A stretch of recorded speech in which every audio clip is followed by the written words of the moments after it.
Hello everyone, revision में आपका फिर से स्वागत है। तो दोस्तों, उम्मीद है कि आपकी तैयारी अच्छी खासी चल रही होगी। तो दोस्तों, फिर से आज मैं आपके लिए रीजनिंग के टॉप 50 के एमसीक्यूज लेकर आ रहा हूँ, जो कि विगत वर्षों में पूछे गए प्रश्न ही होंगे। तो दोस्तों, आप किसी भी एग्जाम की तैयारी कर रहे हैं तो ये जो एमसीक्यू सीरीज है ये बहुत ही ज़्यादा आपके लिए इंपॉर्टेंट है। आज है डे 11, जिसमें हम पिछले टॉप 10 सेट यहाँ पर लगा चुके हैं। तो आज सेट नंबर 11 है। तो यदि आपने इससे पहले वो सभी वीडियोज़ नहीं देखी हैं तो इसके बाद ज़रूर जाइएगा, उन सभी को ज़रूर देखेगा। मैं गारंटी लेता हूं कि आपको बहुत ही ज़्यादा हेल्प मिलने वाली है। तो दोस्तों, बिना किसी देरी के हम बढ़ते हैं हमारे आज के वीडियो की ओर। इससे पहले यदि आपने मेरे चैनल को लाइक, शेयर एंड सब्सक्राइब नहीं किया है तो अभी जाइए पहले सब्सक्राइब कर लीजिए, तभी आने वाली वीडियोज़ की नोटिफिकेशन आपको मिल पाएंगी।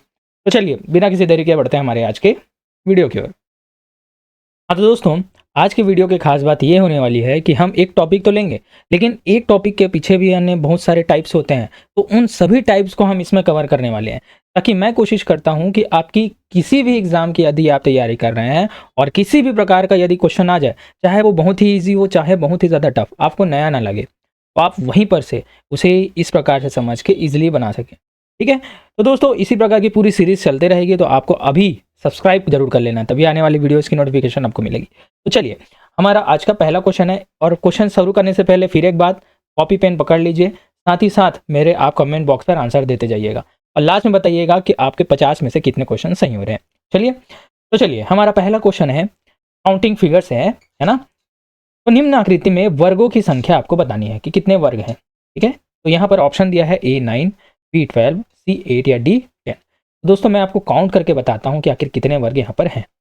तो देखिए, यहाँ पर इस प्रकार का आपको बेसिक शेप देखने को मिलेगा, है ना। तो इसको पहले काउंट कर लेते हैं। तो ये है 1, फिर 2, 3, 4, 5 और 6। तो बेसिक शेप से आपको 6 प्रकार के वर्ग देखने को मिल गए। अब इसके बाद आप दो शेप को आपस में मिलाइएगा, दो आकृतियों को आपस में मिलाइए। देखिए, इसे और इसे जब आप आपस में मिलाएंगे ना, तो यहाँ पर एक वर्ग आपको देखने को मिलेगा, ये वाला। ठीक है। ये यहाँ पर एक वर्ग हो गया। ठीक, उसी प्रकार इसे और इसे आप आपस में मिलाएंगे, फिर यहाँ पर से एक वर्ग देखने को मिल जाएगा आपको, है ना। ये देखिए, ये दूसरा वर्ग। तो इस प्रकार से दो वर्ग और आपको देखने को मिल गए। अब क्या यहाँ पर 6 और 2 8 वर्ग हैं? नहीं, आपको मैं और एक और वर्ग काउंट करके बनाता हूँ। देखिए, आप इस प्रकार से एक और वर्ग, है ना, इस प्रकार से टेढ़ी आकृति में जमी हुई है ये। तो एक वर्ग यहाँ पर भी है। इस प्रकार से एक वर्ग यहाँ भी हो गया। तो टोटल वर्गों की संख्या हो गई 6, 2, 8 और 1 9 वर्ग। ठीक है। तो आपका आंसर हो जाएगा ऑप्शन नंबर ए। चलिए देखते हैं नेक्स्ट। अब क्वेश्चन नंबर 2 है, इसमें आपको त्रिभुज काउंट करना है। ठीक है। तो इस शेप में देखिए, ऑप्शन है A12, B14, C15 या D8। अभी पॉज कीजिए वीडियो को और तुरंत कमेंट बॉक्स में मुझे बताइए। ठीक है। तो चलिए, इससे पहले मैं आपको बता दूं कि मैंने बेसिक ये वाला फिगर का आपको बता दिया है कि किस प्रकार से आपको काउंट करना है। तो इसमें सबसे पहले आपको नंबरिंग करनी रहती है 1 और 2। तो जितनी नंबरिंग होती है उसे आपस में आप जोड़ देते हैं, तो वही होती है त्रिभुजों की संख्या। तो इसी प्रकार से आप यहाँ पर आकृति देखिए, देखिए पहली आकृति सेम उसी प्रकार से ये दिख गई। ठीक है, ये दिखी। तो यहाँ पर ऑटोमेटिकली कितने त्रिभुज आपको काउंट हो गए? 3। ठीक उसी प्रकार से यहाँ पर आपको एक और आकृति उसी प्रकार से दिख गई, है ना। तो यहाँ भी कितने त्रिभुज हो गए? 3। उसी प्रकार से एक और आकृति उसी प्रकार से दिख गई, ये। यहाँ भी त्रिभुजों की संख्या हो गई 3। ठीक है। अब देखिए सिंगल सिंगल त्रिभुजों को, है ना। देखिए, एक त्रिभुज, ये 2 त्रिभुज और 3 त्रिभुज। इस प्रकार से टोटल अभी काउंट में कितने त्रिभुज हो गए? 3, 3, 6, 3, 9, 9 और यहाँ पर 1, 2 और 3, 3। ठीक है। इतने त्रिभुज मिल गए। अब देखिए, क्या और त्रिभुज है? जी हाँ, अब आपस में त्रिभुजों को मिलाने से भी एक नए त्रिभुजों का निर्माण होता है। देखिए कौन कौन से, मैं इसे पहले क्लियर कर लेता हूँ, तब तभी आप आसानी से इसे समझ पाएंगे, है ना। तो देखिए, जब हम इस त्रिभुज और इस त्रिभुज को आपस में मिलाते हैं तो देखिए एक त्रिभुज का निर्माण होता है, ये देखिए, ये त्रिभुज बन गया, एक त्रिभुज। ठीक है, यहाँ पर एक त्रिभुज बन गया। इस प्रकार से दो आकृतियों को मिलाने से एक त्रिभुज का निर्माण हो गया। तो यहाँ पर से +1 कर दीजिए। ठीक है। अब हम मिलाएंगे 3 आकृतियों को। तो कौन कौन सी आकृतियां यहाँ पर मैं आपको बताता हूँ। देखिए, 1, 2 और 3 आपस में 3 त्रिभुजों को आपस में मिलाएंगे तो देखिए ये त्रिभुज बनेगा बड़ा वाला, ना। ये देखिए, ये बड़ा वाला त्रिभुज हो गया। तो एक और त्रिभुज हो गया, है ना। +1 और कीजिए। क्या और त्रिभुज है? तो जी हाँ, मैं और त्रिभुज आपको दिखाता हूँ, पहले इसे क्लियर कर लेता हूँ। ये मैं बार बार क्लियर इसलिए कर रहा ताकि आपको अच्छे से समझ में आए। अब देखिए, अभी तक हमने 3 त्रिभुजों को मिलाया, अब 4 त्रिभुजों को मिलाएंगे। देखिए 1 2 3 और 4 त्रिभुज हो गए। इसे आप मिलाएंगे तो देखिए ये बड़ा वाला त्रिभुज यहाँ पर बन जाएगा। एक और यहाँ पर त्रिभुज आपको मिल गया +1। ठीक है, इस प्रकार से आप काउंट कर लीजिए। 9 और 3 12, 13 14 और 1 15। ठीक है, 9 और 3 12, 13 14 और 15। यहाँ पर से 15 त्रिभुज आपको देखने को मिल गए, तो आपका आंसर हो जाएगा option number D correct answer है। ठीक है, उम्मीद है मज़ा आया होगा आपको। ठीक है, चलिए नेक्स्ट देखते हैं। अब आयताकार बॉक्स गिनना है आपको। देखिए ये आकृति दी गई है, आयताकार बॉक्स गिनना है। ऑप्शन है ए 5, बी 6, सी 8 और डी 7। तो कमेंट बॉक्स पर जल्दी से इसका आंसर दीजिए। आप वीडियो को पॉज कीजिए और आंसर दीजिए। तो देखिए यहाँ पर अगर मैं आयतों के काउंट करूँ तो सबसे पहले इस साइड के लेफ्ट साइड के आकृति को देखें तो देखिए ये बड़ा वाला आकृति दिख रहा है आपको, ये तो ये एक आयत हो गया। फिर इसी के अंदर में एक और आकृति यहाँ पर दिखी, ये 2 हो गया। तो इस प्रकार से लेफ्ट वाले साइड में कितने आयत हो गए? 2 आयत आपको दिख गए। ठीक है, अब राइट साइड में है ना, और आयत गिनते हैं। तो सबसे पहले ये छोटा आयत देखते हैं, ये 1 आयत हो गया। ठीक उसी प्रकार से एक और आयत इस प्रकार से बन गया, है ना, ये 2 आयत हो गया। अब उसके बाद इन दोनों को मिलाकर एक आयत बना, ये देखिए ये। तो इस प्रकार से इसमें 3 आयत आपको देखने को मिल गए। अब और आगे मैं बताता हूँ, ये छोटा वाला देखिए, ये छोटा वाला ना, ये छोटा वाला आप देख रहे हैं, ये भी तो एक आयत है। ठीक उसी प्रकार से अब ये एक आयत खुद हो गया, है ना। अब बड़ा वाला देखिए, पूरा बड़ा वाला, ये बड़ा वाला आकृति, ये भी तो एक आयत है। यहाँ पर से भी एक आयत हो गया। तो क्या और यहाँ पर आयत आपको दिख रहा है? तो जी हाँ, यहाँ पर और आयत छुपे हुए हैं। कौन सा? ये छोटू सा, छोटा वाला भी तो आयत है। यहाँ पर से एक और आयत हो गया। टोटल आयतों की संख्या कितनी हो गई? 3 और 1 4 और 1 5 और 1 6, 6 और 2 8 आयत। देखिए ऑप्शन में क्या है? ऑप्शन नंबर सी 8 आयत। क्या आपने इसी प्रकार से काउंट किया था? अगर काउंट किया था तो यस लिखिए। देखिए आपके लिए प्रैक्टिस सेट लाया हूँ, ना कि मेरे लिए। तो आपको इसको बनाना होगा और कमेंट बॉक्स पर आंसर देना होगा। अभी आप झिझकेंगे ना तो एग्जाम टाइम में क्या करेंगे? चलिए अब है आपको वृत्त काउंट करना है। देखिए मैं सभी टाइप से क्वेश्चन ला रहा हूँ, है ना। चलिए तो यहाँ पर सर्कल काउंट करना है। तो यहाँ पर ऑप्शन में है ए 11, बी 14, सी 12 या डी 13। तो दोस्तों इसको अगर आपको काउंट करना है ना तो कोई इसे यहाँ ट्रिक नहीं लगानी, सीधा आप काउंट कर दो जैसे नॉर्मल गिनती करते हैं ना वैसे ही। तो ये हो गया 1 2 3 4 5, फिर हो गया 6 7 8 9 10 11 12 13। इस प्रकार से आंसर क्या हो जाएगा? Option number D 13। देखिए बहुत सारे लोगों का क्वेश्चन आता है सर थोड़ा टफ क्वेश्चन कराइए। देखिए आप यहाँ पर अभी आराम से बैठे हैं, रिलैक्स होकर बैठे हैं, तभी ये चीज़ें ना बहुत ईजिली आपको समझ में आ जा रही है। लेकिन जब आप एग्जाम में बैठे हैं ना तो इतना ज़्यादा प्रेशर होता है ना कि ये ईजी चीज़ें ही आपके माइंड को घुमा के रख देती है कि आखिर ये बनेगा कैसे। तो इसलिए मैं हर टाइप के क्वेश्चन लेकर आ रहा हूँ ताकि ऐसा ना लगे कि ये नया टाइप का है ना। तो आप कमेंट करने के अलावा क्या करें, यहाँ पर तैयारी करें, इस चीज़ की प्रिपरेशन करें, आप प्रैक्टिस करें, है ना। चलिए प्रैक्टिस कराने की जिम्मेदारी आप मुझ पर छोड़ दीजिए, मैं डिफरेंट टाइप के क्वेश्चन लेकर आता हूँ। अब यहाँ पर क्वेश्चन नंबर 5 है ना। शब्द युग्म यहाँ पर दिए गए हैं। तो देखिए यहाँ पर शब्द युग्म आपको दिए गए हैं जिसमें आपस में कोई ना कोई संबंध है। तो इसी प्रकार के संबंध आपको ऑप्शन में दिए गए हैं, जिसमें ऑप्शन ए है लेखन कलम, बी है पुस्तक पत्रिका, सी है प्रिंटर डेस्क सेट या डी पंखा या प्रकाश। तो इसी प्रकार के संबंध आपको इन चारों में से एक में देखने को मिलेंगे। तो सबसे पहले ये जानते हैं कि आखिर इसमें संबंध क्या है। तो देखिए प्रकाश संश्लेषण और सूर्य के प्रकाश में क्या संबंध है। तो आप जानेंगे कि प्रकाश संश्लेषण की प्रक्रिया सूर्य के प्रकाश के उपस्थिति में ही होती है। प्रकाश संश्लेषण क्या है? जिसमें पौधे अपना भोजन बनाते हैं। तो ये कब पॉसिबल है? सूर्य के प्रकाश की उपस्थिति में। तो ठीक उसी प्रकार से आप लेखन प्रक्रिया, जैसे ऑप्शन ए देखिए, लेखन प्रक्रिया और कलम में क्या संबंध है। तो लेखन की प्रक्रिया भी कलम के द्वारा ही पूर्ण होती है ना। लेखन की प्रक्रिया भी कलम के द्वारा ही पूर्ण होती है। तो आपका ऑप्शन नंबर ए यहाँ पर भी करेक्ट आंसर होगा। ठीक है, चलिए नेक्स्ट देखते हैं। क्वेश्चन नंबर 6, उस विकल्प का चयन करें जिसका तीसरे पद से वही संबंध है जो दूसरे पद का पहले से है। देखिए जैसे यहाँ पर दिया गया है जिराफ ऊंचाई, ठीक है, और बाघ, फिर क्वेश्चन मार्क में क्या आएगा। ऑप्शन है ए पंजे, बी गलमुच्छे, सी धारियां या डी शिकारी। तो दोस्तों जैसे कि आप समझ सकते हैं कि जिराफ की खासियत क्या होती है कि वो सबसे ज़्यादा ऊंचा होता है ना। तो ऊंचाई के नाम से हम जिराफ को जानते हैं। ठीक उसी प्रकार बाघ की खासियत क्या है आपको बताना है। तो दोस्तों बाघ की खासियत है उसमें उपस्थित धारियां। तो धारियाँ देख के हम समझ सकते हैं कि ये बाघ है या शेर है। ठीक है, तो आपका आंसर हो जाएगा ऑप्शन नंबर सी।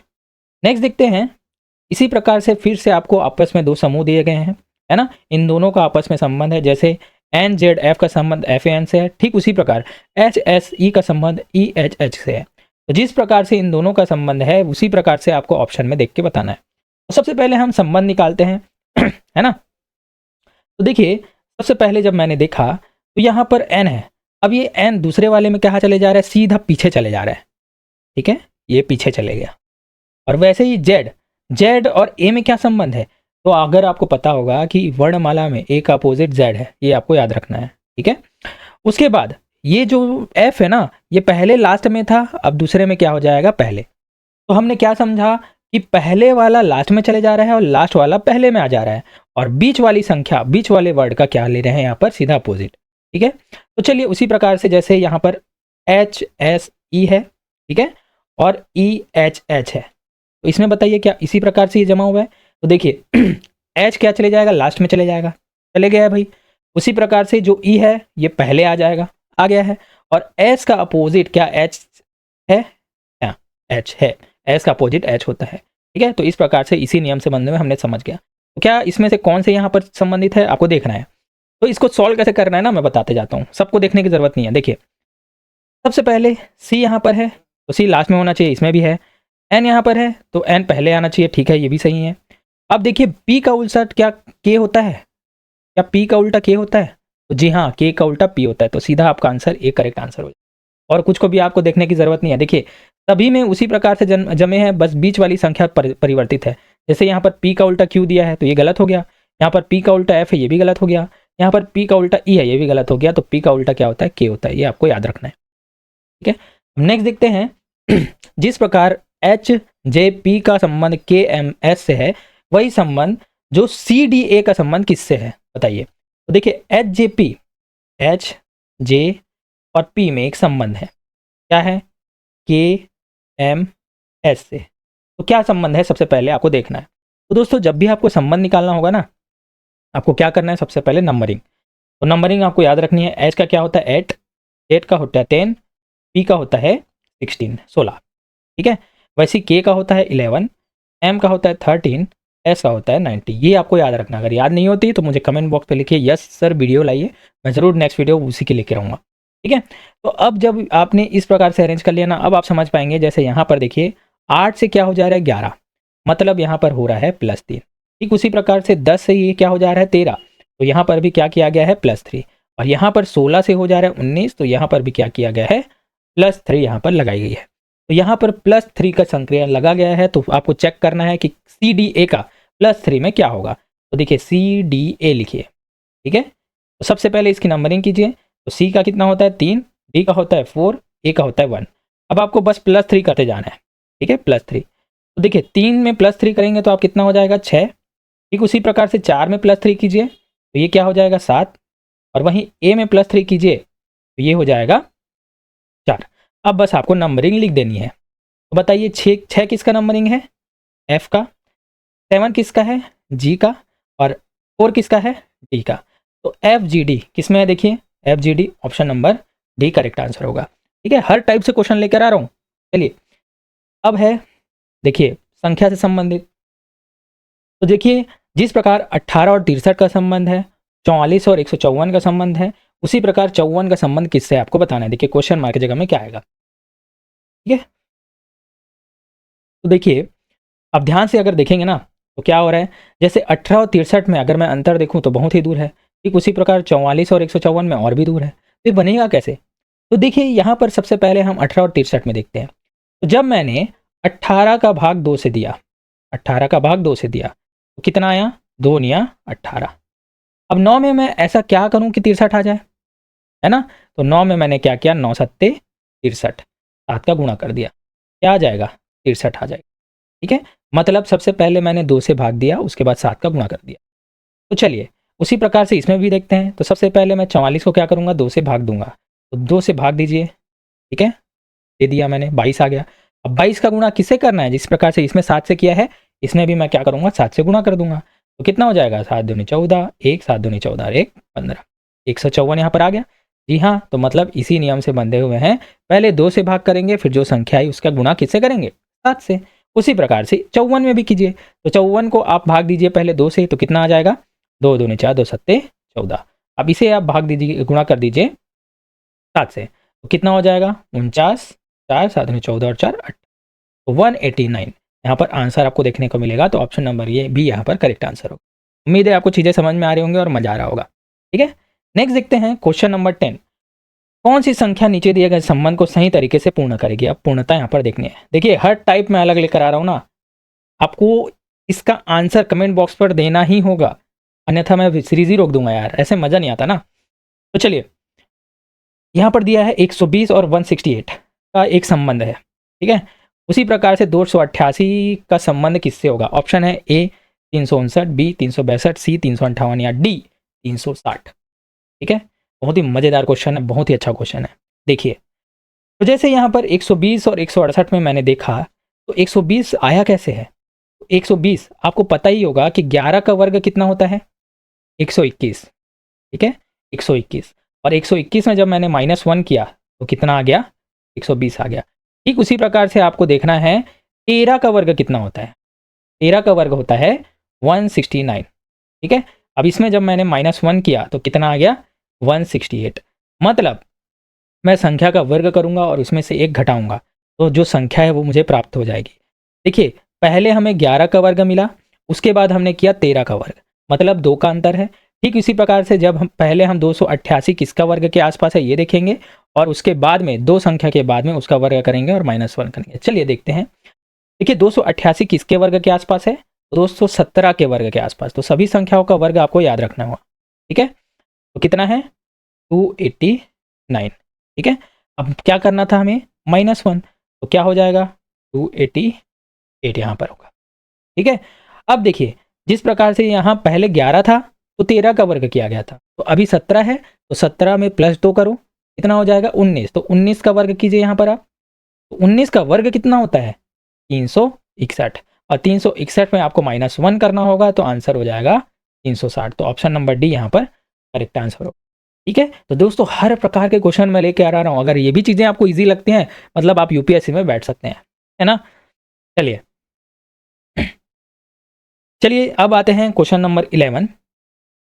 तो यहाँ पर देखिए 4 प्रकार की आकृति दी गई है, क्वेश्चन मार्क की जगह में क्या आएगा? तो इस प्रकार के पैटर्न लेने का उद्देश्य मेरा क्या रहता है कि आपको आखिर सॉल्व कैसे करना है। तो यदि आपने पिछले वीडियोस देख रखे हैं ना, तो मैंने बताया है सबसे पहले आपको क्या देखना होगा? 2 आकृतियों को, पहली और दूसरी आकृतियों को देखना होगा कि इनमें क्या संबंध है। तो अगर हमने देखा, अच्छे से देखा, तो यहाँ पर देखिए पहली आकृति में तीर का निशान इस ओर है।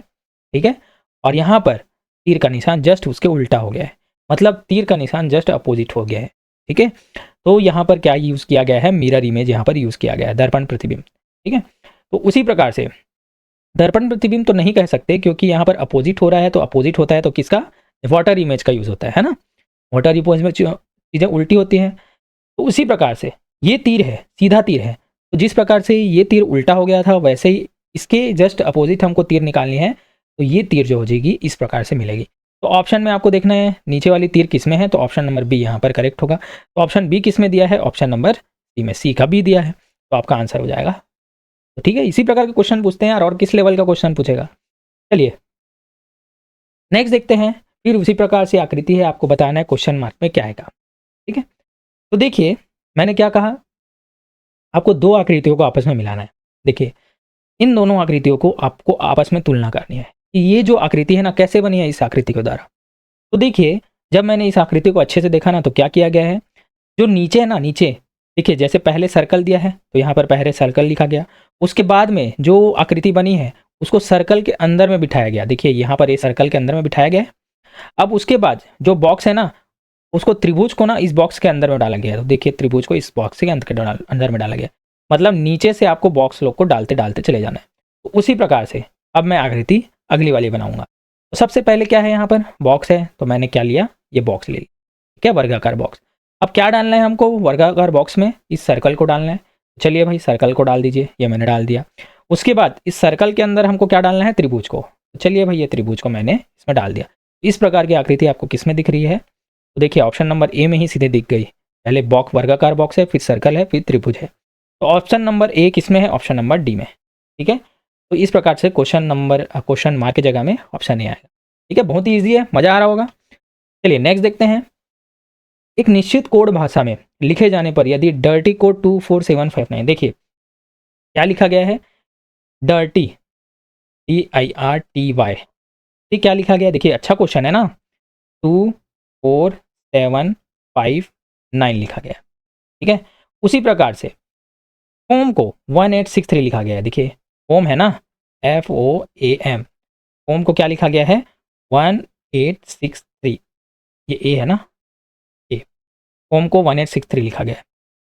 तो आपको बताना है एरिड को किस रूप में लिखा जाएगा। तो बहुत से लोग अगर इस प्रकार के क्वेश्चन को सॉल्व नहीं किए होंगे ना, क्या करेंगे, पहले डिकोड करेंगे, सभी चीज़ों को देखेंगे कि यार इतना बड़ा टफ क्वेश्चन दे दिया। ऐसा कुछ भी नहीं है। सबसे पहले आप देखिए कि इनके जो लेटर्स हैं, जैसे डर्टी में जितने भी लेटर्स है DIRTY, क्या फॉर्म में इसमें से कोई भी एक है? मैंने देखा कि नहीं, ये सभी के सभी अलग हैं। सभी के सभी अगर अलग हैं, इन सभी के कोड्स भी देखिए सभी के अलग हैं। जैसे इसमें 2 4 7 5 9, यहाँ पर कोई भी रिपीट हुआ है क्या? नहीं। मतलब जो वर्ड दिया गया है उसके सामने जो अंक दिया गया है ना, ठीक उसी प्रकार से बस अरेंज कर देना है। तो चलिए सबसे पहले ए का वर्ड किस अंक क्या होगा, देखिए ए के सामने में क्या है, 6 है। तो सबसे पहले क्या लिख लीजिए, 6 लिख लीजिए। आपको कुछ भी डिकोड नहीं करना है यहाँ पर। अब आर का देखना है, आर का अपोजिट क्या है, तो आर का अपोजिट मैंने दिखा यहाँ पर क्या है, 7। ठीक है, उसी प्रकार से आई का अपोजिट देखिए, आई का अपोजिट यहाँ पर है 4, तो मैंने क्या लिख दिया सीधा 4। और डी का अपोजिट क्या है, 2 है। तो देखिए अपोजिट 6742 आपका आंसर है, ऑप्शन नंबर ए। देखिए इजी किसको लगेगा, जो इस प्रकार के क्वेश्चन को सॉल्व कर लिया होगा पहले से, अभी तो वहाँ पर इजी लगेगा। अन्यथा आपको क्या समझ में आ रहा था कि इसको कैसे सॉल्व करना है, जब मैंने बता दिया तो अब इसको आप हलवा जैसे सॉल्व करेंगे। तो नेक्स्ट सीरीज में मैं इसी प्रकार का क्वेश्चन लेकर आऊँगा, तो आपको इस प्रकार से सॉल्व करके जरूर बताना है। नेक्स्ट देखिए, अब विलुप्तों से लुप्त पद आपको ज्ञात करना है। देखिए विकल्पों से लुप्त पद आपको ज्ञात करना है। तो देखिए यहाँ पर दिया है CAB, इसका कोड है 312, तो किसका कोड 1324 होगा। ठीक है, तो इस प्रकार के अगर आपको क्वेश्चन को सॉल्व करना है ना, सबसे पहले ये देखिए कि क्या इस प्रकार के कोड इस प्रकार से अरेंज है ना, यहाँ पर लाइनिंग हो गई, इसे मैं बताता हूँ, इस प्रकार से अरेंज है। तो जैसे मैंने यहाँ पर ध्यान से देखा ना, तो यहाँ पर C का कोड क्या होता है, 3 होता है, वहीं A का कोड होता है 1 और B का कोड होता है 2। तो बस वहाँ पर जिसका जो कोड है वहीं पर वो आ जाएगा, है ना। तो सीधे आपको कुछ भी नहीं देखना है, सीधे यहाँ पर लिखते चले जाइए ऑप्शन में से, है ना, आपका ये आंसर इजीली आ जाएगा। तो सबसे पहले बी का बताओ, बी का कोड क्या है, बी का होता है 2, ए का होता है 1, डी का होता है 4। ठीक है, तो 214 आया क्या, नहीं, यहाँ तो ये ऑप्शन नहीं होगा। फिर देखते हैं एस ए डी में, एस का होता है 19, ए का होता है 1, डी का होता है 4, देखिए ये भी आंसर नहीं होगा। एम का क्या होता है 13, बी का होता है 2 और डी का होता है 4। तो 1324, देखिए 1324 आ गया, तो ऑप्शन नंबर सी यहाँ पर करेक्ट होगा। क्वेश्चन मार्क की जगह में MBD आएगा। ये यहाँ पर एक और चेक कर लेते हैं, ए का होता है 1, डी का होता है 4, अभी 4 1 4 4, तो ये भी आंसर नहीं होगा। तो इस प्रकार के क्वेश्चन पूछे जाते हैं दोस्तों, तो MBD आपका करेक्ट आंसर। देखिए अब इस प्रकार के क्वेश्चन मैंने बार बार करा रखे हैं निश्चित कोड भाषा वाले, है ना। तो यहाँ पर लिखा गया है कि जैसे 95 का अर्थ क्या लिखा गया है, एस्टिमेटेड टाइम है, और 469 का अर्थ है स्पेस एंड टाइम, और 65 का अर्थ है एस्टिमेटेड स्पेस। तो उसी कोड भाषा में निम्नलिखित में से किस संख्या का अर्थ स्पेस है, तो आपको स्पेस की नंबरिंग निकालनी है। ठीक है, तो देखिए इस प्रकार के क्वेश्चन को सबसे पहले आपको इस प्रकार से जमा लेना है। ये जमाया हुआ नहीं दिया रहता है ना, मैंने टाइम बचाकर पहले से जमा के रखा है, तो आपको सबसे पहले इस प्रकार से जमा लेना है। अब इसके बाद आपको एक एक करके चीज़ें अलग करनी है। तो देखिए सबसे पहले मैं चलता हूँ वाक्य 1 और वाक्य 3 में। अब क्यों जाऊँगा मैं आपको बताऊँगा। तो देखिए सबसे पहले इन दोनों में, ऊपर और लास्ट वाले में कौन सा कॉमन है। तो देखिए जैसे इस प्रकार से इसमें 5 कॉमन है और इसमें भी 5 कॉमन है, तो बताइए इन दोनों में क्या कॉमन है। तो देखिए इन दोनों में क्या है, एस्टिमेटेड कॉमन है, एस्टिमेटेड कॉमन है। तो देखिए 5 का क्या हो जाएगा, 5 का एस्टिमेटेड। ठीक है, एस्टिमेटेड। तो दोस्तों अब हमको निकालना है स्पेस का। तो स्पेस का निकालना है, तो बताइए किन दोनों में स्पेस है। तो देखिए दूसरा और तीसरा में स्पेस लिखा हुआ है, देखिए ये स्पेस है, ये भी स्पेस है ना। दूसरा कलर का लेता हूँ मैं पेन, ये देखिए। तो बताइए इन दोनों में कौन से अंक समान है। तो इसमें 6 कॉमन है, इसमें भी 6 कॉमन है। ठीक इसी प्रकार से इसमें स्पेस है और इसमें भी स्पेस है। तो दोस्तों स्पेस का ऑटोमेटिकली क्या मिल गया हमें, 6 आंसर। तो ऑप्शन नंबर ए करेक्ट होगा। ठीक है, अगर मैं इन दोनों को ले लेता ना, तो यहाँ पर 2 चीज़ें हमें कॉमन मिल जाती, टाइम और टाइम, फिर हमको निकालने में गड़बड़ी होती है ना। यहाँ पर अगर इन दोनों में से मैं लूँगा तो क्या है, यहाँ पर 9 और 9 मिला, है ना, तो टाइम का क्या हो जाएगा, यहाँ पर भी 9 और 9। फिर भी हमें एस्टिमेट का अलग करना ही पड़ता, इसलिए मैंने पहले पहला और तीसरा लिया, उसके बाद दूसरा और तीसरा लिया। ठीक है, चलिए नेक्स्ट देखते हैं। यदि उर्दू, संस्कृत, इतिहास, भौतिकी और अर्थशास्त्र को क्रमशः भौतिकी, इतिहास, उर्दू, अर्थशास्त्र और संस्कृत के नाम से जाना जाता है, तो हमने न्यूटन के बारे में किस विषय में पढ़ा था? इसका आंसर आपको देना है। ठीक है, तो देखिए, जिस वर्ड को दूसरे नाम से बोला जाता है ना, उसको अलग अलग आकार में मैं डाल देता हूँ, आपको चीज़ समझने में आसानी होगी। तो यहाँ पर सबसे पहले आ गया उर्दू। उर्दू को क्या कहा गया? तो देखिए, उर्दू को क्या कहा गया है? भौतिकी कहा गया है। क्रमशः के बाद पहले से शुरू हो जाएगा, तो उर्दू को क्या कहा गया है? भौतिकी। ठीक है, उसके बाद संस्कृत। संस्कृत को क्या कहा गया है? तो संस्कृत को कहा गया है इतिहास। अब देखते हैं, इतिहास तो हो गया, अब इतिहास को क्या कहा गया है? तो इतिहास को कहा गया है उर्दू। ठीक है, तो यहां तक चीजें समझ में आ गई होंगी। और भौतिकी, भौतिकी को क्या कहा गया है? अर्थशास्त्र। ठीक है, अब अर्थशास्त्र भी हो गया।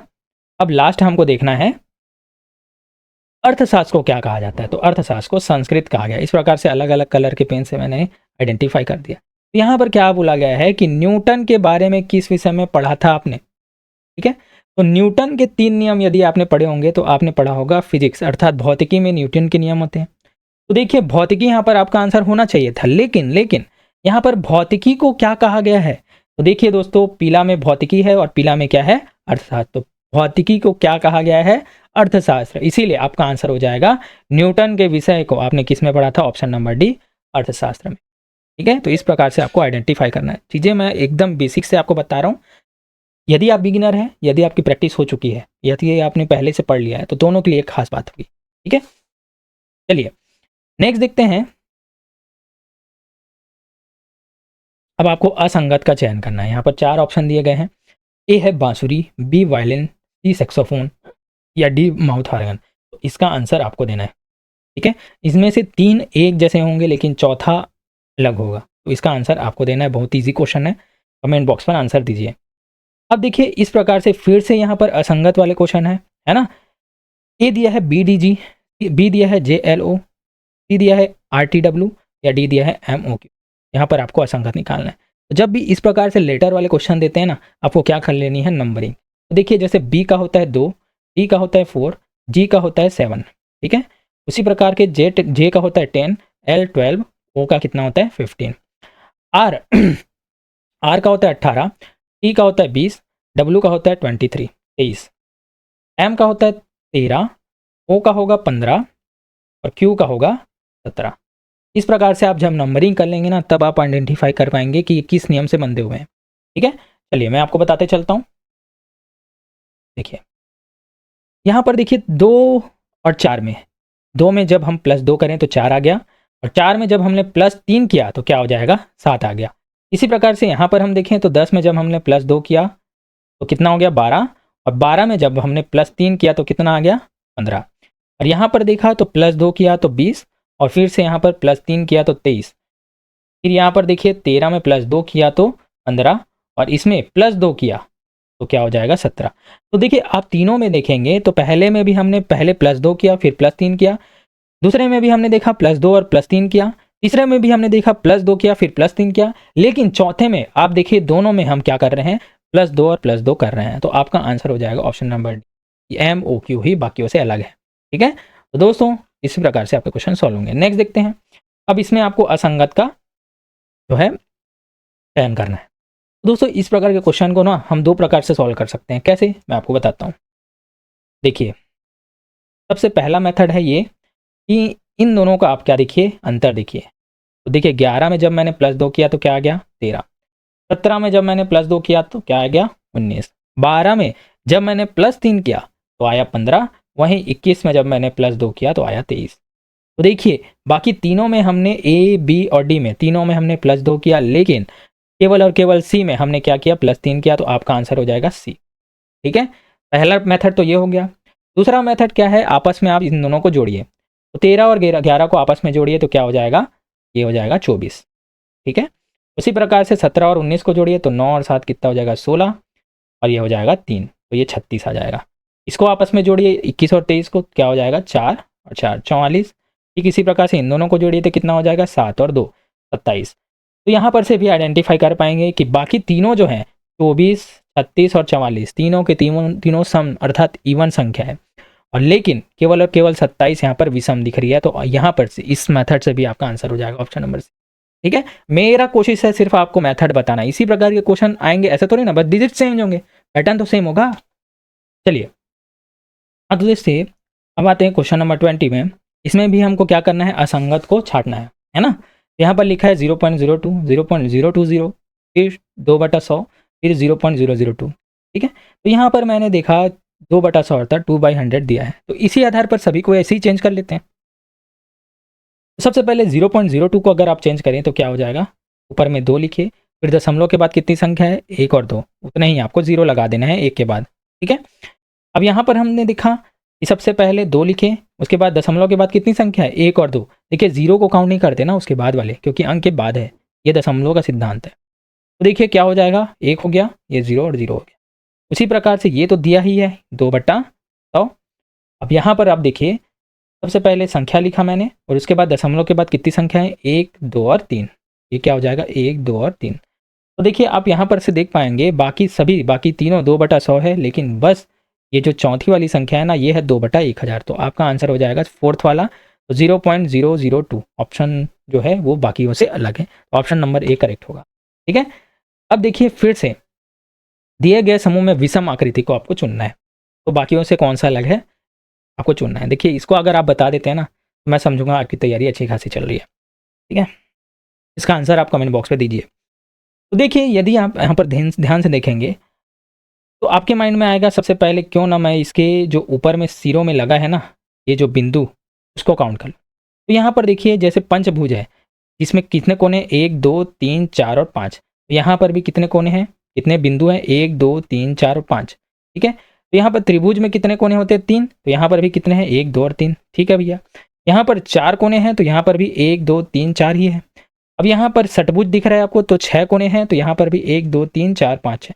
तो यहाँ पर इस प्रकार से तो हम आइडेंटिफाई नहीं कर पाए कि जो कोने हैं उतने बिंदु है या नहीं, तो बराबर बिंदु है। ठीक है, तो देखिए आप देखिए इन आकृतियों को देखिए, जो आकृति ए है ना वहाँ पर जो कोने हैं, कोने कॉर्नर में ही ये बिंदु सटे हुए हैं, देखिए किनारे में ही बिंदु सटे हुए हैं।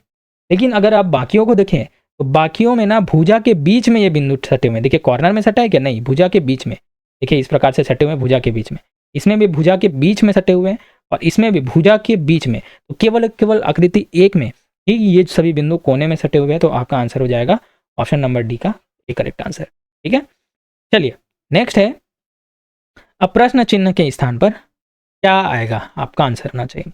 आंसर अभी कमेंट बॉक्स पर आप दे दीजिए।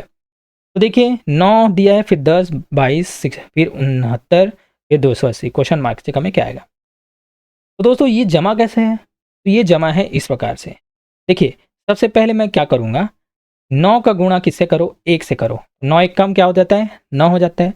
और फिर जब मैंने क्या किया इसमें +1 किया तो कितना आ गया 10, 9 के बाद 10 ऐसे ही आया, 9 का गुणा 1 किया के बाद +1। ये किस प्रकार से मैंने समझा आइए देखिए। तो देखिए अब मैं चलता हूँ 10 से 22 की ओर, तो यहाँ पर क्या करूँगा मैं 10 का गुणा सबसे पहले क्या करूँगा 2 से करूँगा, और फिर जिसका मैंने गुणा किया है उतना ही जोड़ दूंगा, तो 22 आएगा कि नहीं। तो देखिए 10 दूनी 20, 20 और 2 22 यहाँ पर आ गया।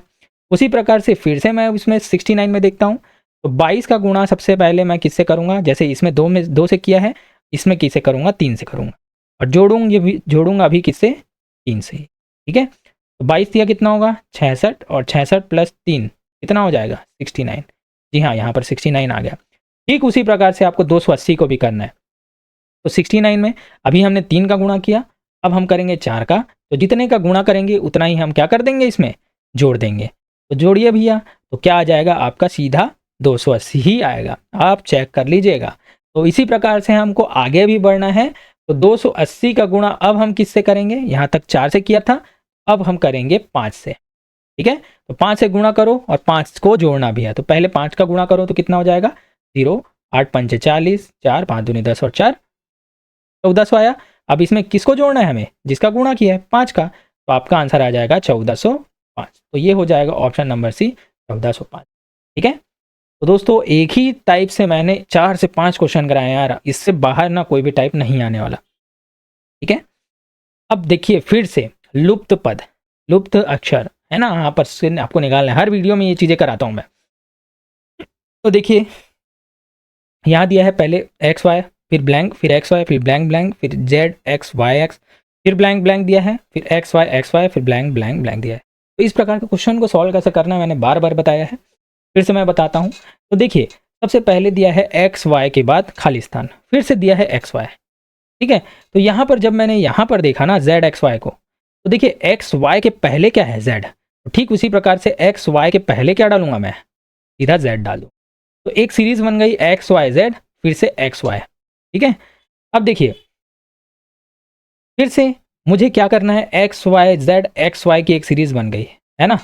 तो यहाँ पर से फिर से क्या चालू होना है, देखिए एक्स वाई जेड है, तो एक्स वाई देखिए जेड एक्स वाई यहाँ पर भी दिख रहा है, जेड एक्स वाई यहाँ पर भी दिख रहा है। तो जेड एक्स वाई के आगे में क्या है, एक्स वाई, तो यहाँ पर भी मैं क्या डाल दूंगा, सीधा वाई। तो यहाँ पर से भी एक सीरीज बन गई, देखिए X Y Z X Y. तो देखिए सीरीज हमको समझ में आ गई ना, मतलब हमारा खाली स्थान पूरा का पूरा भर जाएगा। तो हमारी सीरीज है X Y Z X Y की, फिर से आया X Y Z X Y की, फिर से यहाँ पर से क्या करना है हमें, एक्स फिर वाई आएगा, फिर जेड फिर एक्स वाई। देखिए एक सीरीज बन गई। उसी प्रकार से यहाँ भी करनी है X Y Z X Y. ठीक है, यहाँ पर ये भी सीरीज बन गई। तो इस प्रकार से आपका आंसर हो जाएगा, देखिए जेड फिर एक्स फिर वाई जेड, ठीक है, और जेड एक्स वाई किस में है ये, तो Z X Y Z X Z है, ये तो नहीं होगा। फिर जेड वाई है, तो ये भी नहीं होगा। Z X Y Z X Y, option number C यहाँ पर करेक्ट होगा। ठीक है, ऑप्शन नंबर डी तो गलत ही होगा। तो ऑप्शन नंबर सी आपका करेक्ट आंसर होगा। उम्मीद है आपको चीज़ें समझ में आई होंगी।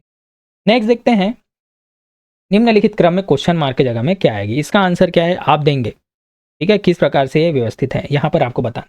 तो देखिए इसका हिंट मैं आपको दे देता हूँ।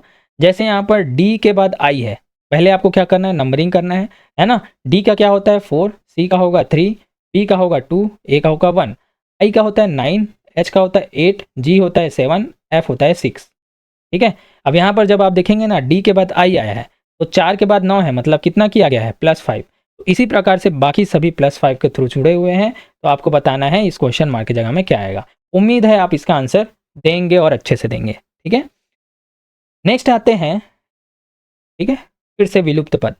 अब देखिए यहाँ पर से विलुप्त पदों को आपको देखना है, मैंने ट्रिक बता दी है कि किस प्रकार से आपको देखना है।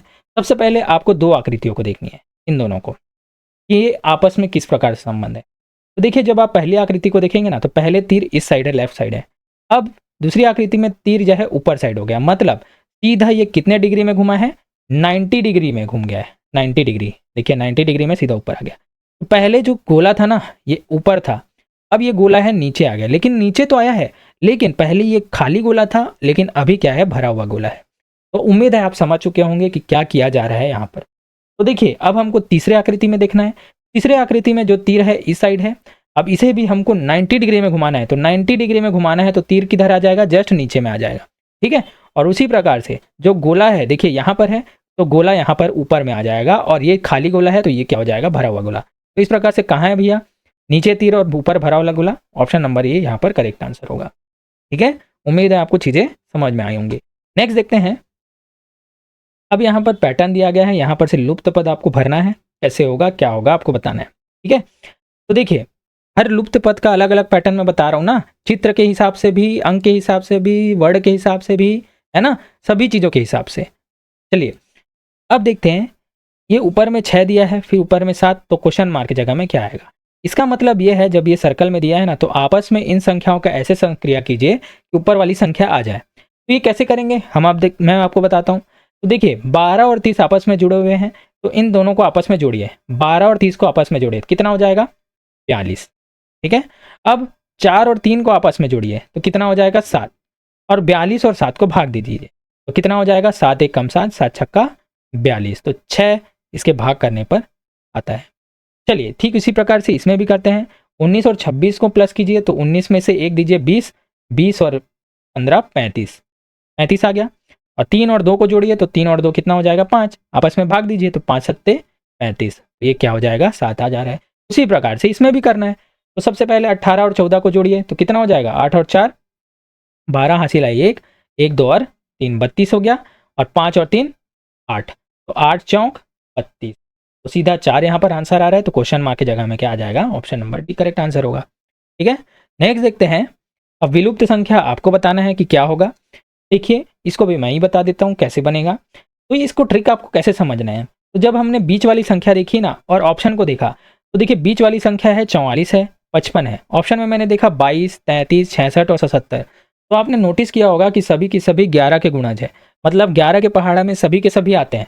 तो इस प्रकार से मैंने क्या अनुमान लगाया कि जब हम पहले और तीसरे वाली संख्या को आपस में क्या करते हैं, माइनस, तो 42 में से 38 को माइनस करोगे तो क्या आ जाएगा, 4, और 4 का गुणा जब मैंने 11 से किया तो क्या आ गया, 44, मतलब ये बीच वाली संख्या आ गई।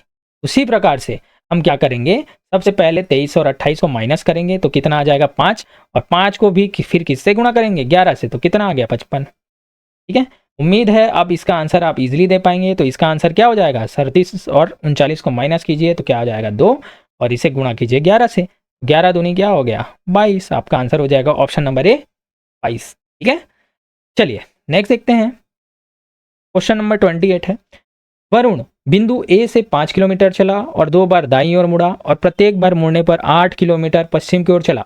बिंदु ए से उसने किस दिशा में चलना शुरू किया। तो देखिए मोस्टली लोग क्या करेंगे, इसका डायरेक्शन बनाते रहेंगे। ठीक है, तो जब पूछा जाए कि किस दिशा में चलना शुरू किया और बार बार मोड़ने वाली बात की जाए तो आपको कैसे बनाना है, मैं आपको ट्रिक बताता हूँ एकदम बढ़िया से। देखिए सबसे पहले ये जो दिशा है आपको पता होनी चाहिए, ये होता है ईस्ट अर्थात पूर्व, ये होता है नॉर्थ, ये होता है वेस्ट अर्थात पश्चिम, ये होता है साउथ है ना दक्षिण। ठीक है, इस प्रकार से आपको दिशा तो याद ही होगी।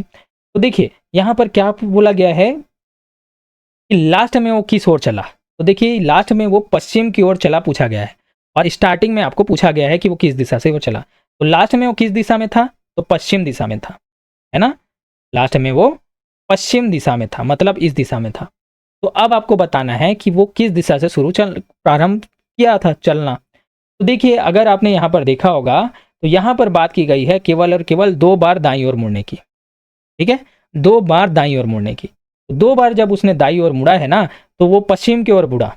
जाहिर सी बात है 2 बार जब दाईं ओर मुड़ा तो पश्चिम की ओर गया, तो 2 बार मैं बाईं ओर ले जाऊंगा तो अपने प्रारंभिक अवस्था में आ जाएगा।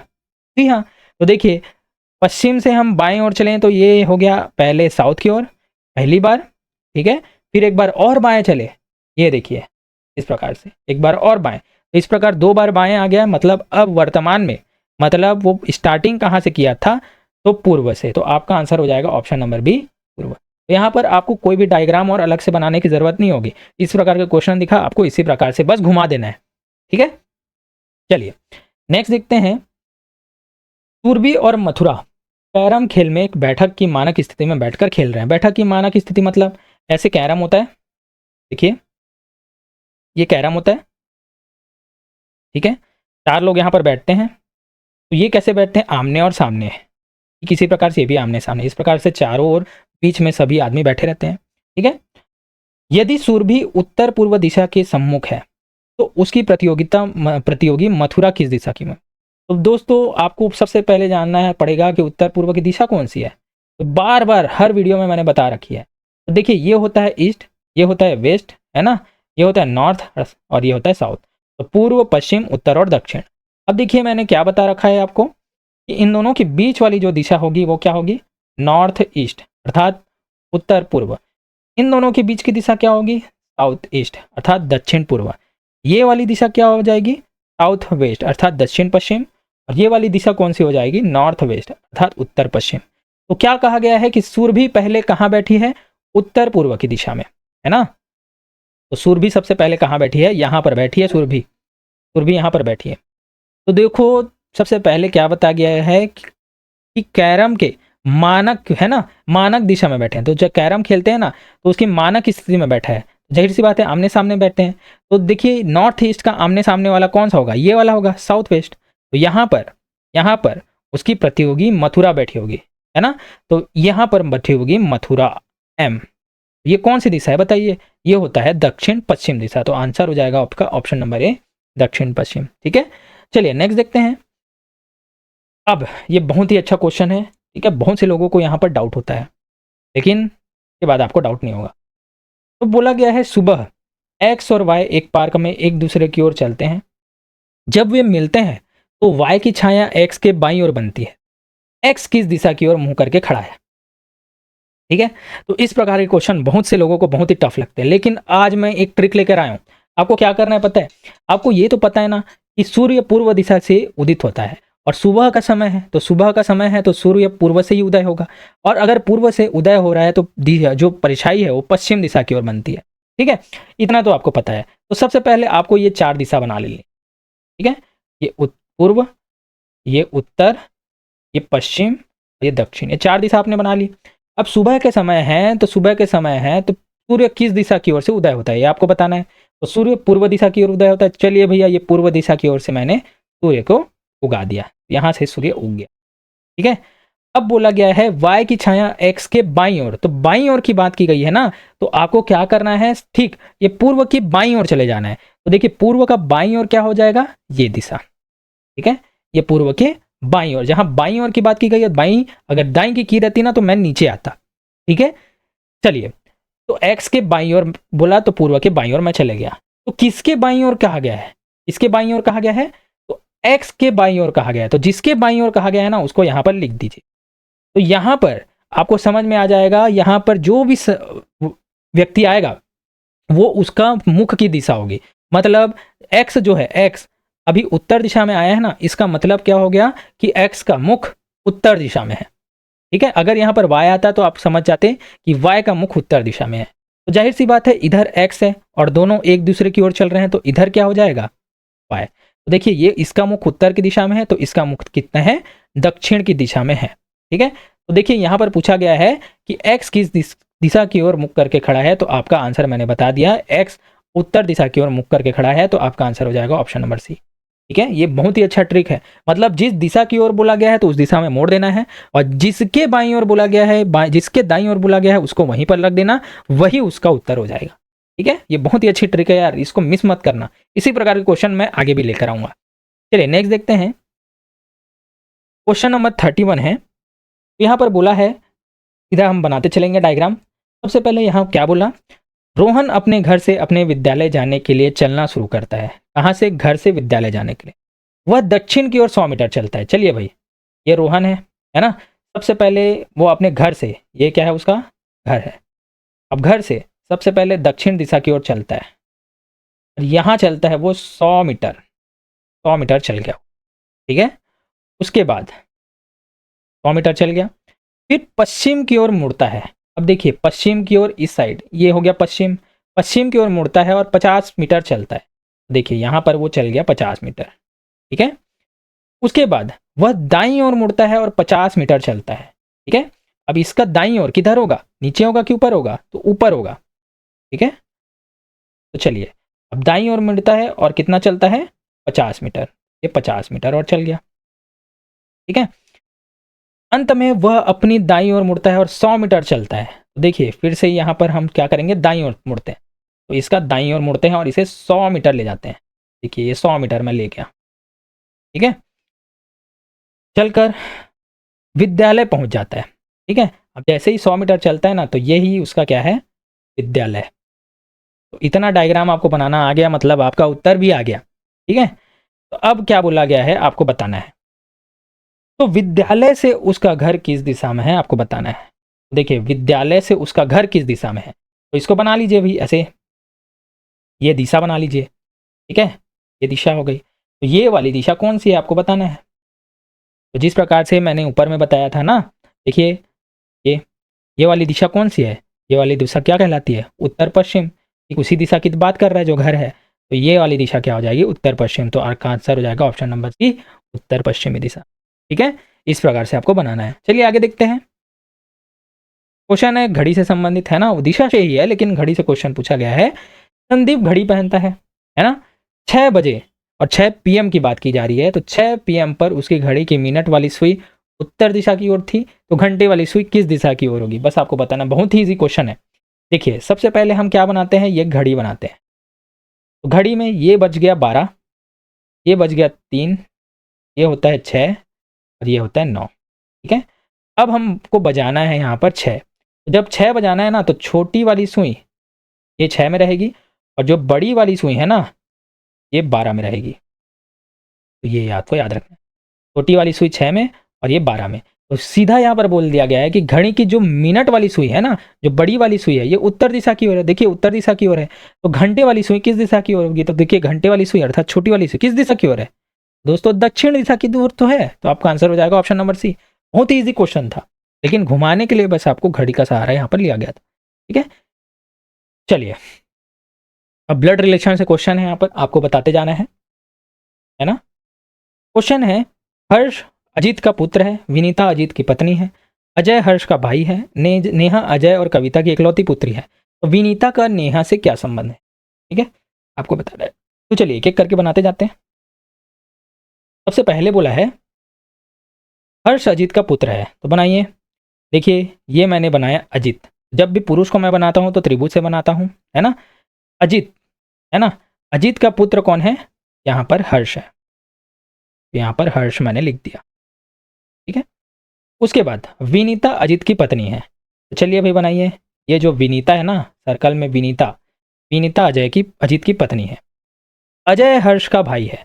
अब जो अजय है ना हर्ष का भाई है, चलिए बनाते हैं। मैं अजय को बनाता हूं। ये देखिए हर्ष का भाई कौन है? अजय है। ये अजय हर्ष का भाई है। नेहा अजय और कविता की इकलौती पुत्री है। देखिए अजय और कविता, तो अजय की वाइफ सीधी किया हो गई। यहाँ पर क्या बताया गया है? अजय और कविता बोला गया है।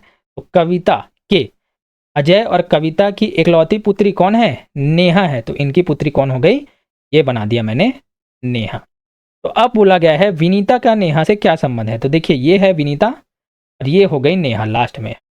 ठीक है, तो इसका और विनीता का क्या संबंध है? मतलब विनीता नेहा की क्या लगती है? तो देखिए नेहा के माता पिता, है ना, नेहा के माता पिता के पिता की वाइफ ही तो भी विनीता है। मतलब विनीता जो है नेहा की क्या है? दादी है। तो दादी बोलूं या फिर ऑप्शन में पिता की माँ बोलूं, तो आपका आंसर वही तो होगा। देखिए दादी बोलूं या तो पिता की माँ बोलूं, तो जो विनीता है नेहा की क्या लगेगी? पिता की माँ या फिर दादी। तो आपका आंसर नंबर डी करेक्ट होगा। नेक्स्ट देखते हैं क्वेश्चन नंबर 34, है ना। यदि एम एन का बेटा है, ओ एन का पिता है, एन पी का पिता है, तो ओ पी से किस प्रकार से संबंधित है? इसका आंसर आपको देना होगा। उम्मीद है इसका आंसर आप इजीली दे पाएंगे। ब्लड रिलेशन से क्वेश्चन है, बार बार मैंने कराया है। नहीं समझ में आएगा तो आप मुझे बताइएगा। ठीक है, अब देखते हैं क्वेश्चन नंबर 35, है ना। यहाँ पर दिया है यदि पी का अर्थ भाग है, क्यू का अर्थ गुणा है, आर का अर्थ धन है और एस का अर्थ ऋण है, तो 14Q 16P 4R 7S 10 का मान क्या होगा? ठीक है, बस आपको यहाँ पर साइन को रखना है। बहुत ही ईजी क्वेश्चन रहता है। तो देखिए 14 पहले दिया है, क्यू का अर्थ क्या दिया गया है? सीधा रख देते हैं गुणा, फिर 16 है। ठीक है, उसके बाद पी का अर्थ क्या है? तो पी का अर्थ दिया है भाग। ठीक है, उसके बाद 4 है, फिर आर का अर्थ क्या है? प्लस है, प्लस लिख देंगे। फिर यहाँ पर 7 दिया गया है। अब एस का अर्थ क्या है? एस का अर्थ माइनस है। ठीक है, और उसके बाद है 10। तो बस आपको सॉल्व करना है। तो बॉडमास रूल से सबसे पहले क्या होगा? भाग होगा। तो 4 चौक 16, ठीक है, 14 और 4 का आपको गुणा करना है। ठीक है, और फिर यहाँ पर क्या दिया गया है? प्लस 7 में से 10 को घटा दो तो कितना हो जाएगा? -3। तो यहाँ पर सीधा मैं लेता हूँ -3। ठीक है, 14 का गुणा कर दो तो कितना हो जाएगा? 16, 1 4 1 56, 14 चौक 56 -3। तो आपका आंसर हो जाएगा आंसर 53। 53 ऑप्शन नंबर सी यहाँ पर करेक्ट होगा। तो बस आपको किस सीक्वेंस में सॉल्व करना है ना, बस इसको आना चाहिए आपको। चलिए इसी प्रकार से सेम क्वेश्चन क्या है? एस का मतलब प्लस है, एल का मतलब इंटू है, यू का मतलब भाग है और के का मतलब माइनस है। तो आपको 21S 1U 7L 15U 6L 14K 15 का मान निकालना है। तो इसका आंसर आपको देना होगा, वो भी कमेंट बॉक्स में। उम्मीद है आप इसका आंसर देंगे। ठीक है, हलाली नहीं कीजिएगा। नेक्स्ट देखते हैं। अब देखिए इस प्रकार के, देखिए एक ही पैटर्न में एक ही टाइप से मैं बार बार क्वेश्चन ला रहा हूँ। इसका मतलब क्या है अभी मैं आपको समझाता हूँ। तो यदि यहाँ पर दिया गया है प्लस का अर्थ गुणा है, गुणा का अर्थ भाग है, भाग का अर्थ ऋण है और ऋण का अर्थ धन है, तो दिए गए व्यंजक का मान कितना होगा? तो दोस्तों इसमें गलती कौन क्या करता है पता है? लोग गलती यहाँ पर ये करते हैं, जैसे यहाँ पर दिया गया है प्लस का अर्थ गुणा, तो जहाँ पर गुणा भी दिया है ना उसका अर्थ भी क्या कर देते हैं? प्लस। तो जैसे ये सोचते हैं ना, जैसे प्लस को गुणा कहा गया है तो गुणा को भी प्लस ही कहा जाएगा। ऐसा नहीं है, यहाँ पर स्पेशली मेंशन किया गया है कि गुणा का अर्थ भाग है। तो आपको जहां गुणा दिखेगा वहां पर भाग रखना है, जहां पर धन दिखेगा वहां पर गुणा रखना है, आपको यही गलती नहीं करनी है। चलिए, तो क्या दिया है सबसे पहले 999। अब माइनस, तो माइनस का अर्थ क्या है, तो माइनस का अर्थ क्या है, प्लस है। यहाँ पर मैंने क्या रखा, प्लस। अब बताइए प्लस का अर्थ, प्लस क्या है, यहाँ पर प्लस का अर्थ क्या है, गुणा, तो रख दीजिए भाई गुणा। ठीक है, गुणा का अर्थ क्या है, गुणा का अर्थ क्या है, भाग है, तो यहाँ पर 5 रख देंगे। और भाग का अर्थ क्या है, भाग का अर्थ है ऋण। ठीक है, यहाँ पर रख देंगे। इस प्रकार से आपको व्यवस्थित करना है। ठीक है, चलिए भाग पहले कीजिए, तो 5 का भाग 10 से कीजिए, तो 5 दूनी 10। ठीक है, तो 2 बार में जाएगा, और 2 का गुणा 3 से कर दीजिए, तो कितना आ जाएगा, 6। तो 999 प्लस 6 माइनस 4, तो कितना हो जाएगा, 6 माइनस 4 2, और 999 में 2 को ऐड करो तो कितना आ जाएगा, 1001। तो आपका आंसर हो जाएगा option number B, correct answer. ठीक है, चलिए नेक्स्ट क्वेश्चन है, यदि निम्नलिखित समीकरण में धन को ऋण के स्थान पर परस्पर बदल दिया जाए। देखिए अब वर्डिंग समझिए, इसमें आपस में परस्पर बदल दिए जाने की बात की गई है। मतलब इसमें आप क्या करेंगे, जहां धन दिखा वहां ऋण डालेंगे, और जहां ऋण दिखा वहां सीधा आप डालेंगे धन। ठीक है, तो यहां पर परस्पर बदलने की बात की गई है। वर्डिंग्स को आपको समझना है, और साथ ही साथ गुणा को भाग में और भाग को गुणा में, ठीक है, परस्पर बदल दिया जाए तो समीकरण में प्रश्न चिन्ह के स्थान पर क्या आएगा। चलिए बदलते जाते हैं। सबसे पहले है 10। अब धन को हमको क्या लिखना है, ऋण, तो ऋण लिख दिया भाई, 152 आ गया। अब गुणा को क्या लिखना है, भाग, चलिए भाई भाग लिख दिए। फिर गुणा को देखिए 19 आ गया। अब ऋण को क्या लिखना है, ऋण को क्या लिखना है, धन, और भाग को लिखना है गुणा। चलिए भाई बदल गया पूरा चिन्ह। तो सबसे पहले यहाँ पर क्या कीजिए, भाग दीजिए, तो ये जाएगा 19 अट्ठे 152 होता है शायद, है ना, हाँ, तो 19 अट्ठे 152, अट्ठे 8 बार में जाएगा। 10 माइनस 8 धन, 3 दूनी क्या हो जाएगा, 6। 6 में -2 करो तो कितना हो जाएगा, सॉरी 8 करो तो कितना हो जाएगा, -2। अब -2 तो 10 माइनस 2 कितना हो जाएगा, 8। तो आपका आंसर हो जाएगा option number A, 8 correct answer. अब समझ में आया होगा आपको इस प्रकार के क्वेश्चन में क्यों लाया, क्योंकि मोस्टली लोगों को यहीं पर डाउट्स होते हैं, है ना, एक एक वर्डिंग्स को आपको समझने की आपको क्या करने को कहा जा रहा है। अब आ गए भैया हम वेन आरेख से, है ना, वेन आरेख आपको बनाना है। तो देखिए यहाँ पर बोला गया है, जैसे जैसे बोला गया ना वैसे वैसे वेन आरेख हम बस बनाएंगे। तो चलिए सबसे पहला बोला गया है कुछ वैज्ञानिक प्रोफेसर हैं, तो चलिए हम बना देते हैं कुछ वैज्ञानिक, वैज्ञानिक को दर्शाएंगे हम वी से, और प्रोफेसर हैं तो क्या है, कुछ बोला गया है तो कुछ इस प्रकार से बन जाएगा भाई। ठीक है, तो पहला लाइन तो हो गया। अब आते हैं हम, बोला गया है दूसरे लाइन में सभी वैज्ञानिक कर्मचारी है ना। अब देखिए क्या बोला गया है, जो सभी वैज्ञानिक हैं वो कर्मचारी हैं, तो जो वैज्ञानिक है ना वो कर्मचारी के अंदर में आएंगे, ये तो है। तो इसको बनाने से पहले आपको तीसरे को भी पढ़ लेना चाहिए, क्या, कि सभी प्रोफेसर भी कर्मचारी है। मतलब आपने क्या समझा कि सभी वैज्ञानिक भी कर्मचारी हैं और सभी प्रोफेसर भी कर्मचारी हैं, मतलब दोनों के दोनों किसके अंदर में आएंगे, ये कर्मचारी अर्थात के अंतर में आएंगे। तो यहाँ पर आप समझ पाएंगे कि सभी वैज्ञानिक भी कर्मचारी है, सभी प्रोफेसर भी कर्मचारी है। तो इस प्रकार का वेन डायग्राम किसमें दिया गया है, ऑप्शन नंबर सी यहाँ पर करेक्ट होगा। ठीक है, नेक्स्ट देखते हैं। बहुत बढ़िया क्वेश्चन। इस प्रकार के क्वेश्चन बार बार आते हैं। तो दिया गया है, दिए गए चित्र में त्रिकोण उन लोगों का प्रतिनिधित्व करता है जिनके पास मोटर कार है। तो जो त्रिकोण है ना ये किसको दर्शा रहा है, मोटर कार वाले को, मोटर कार वालों को।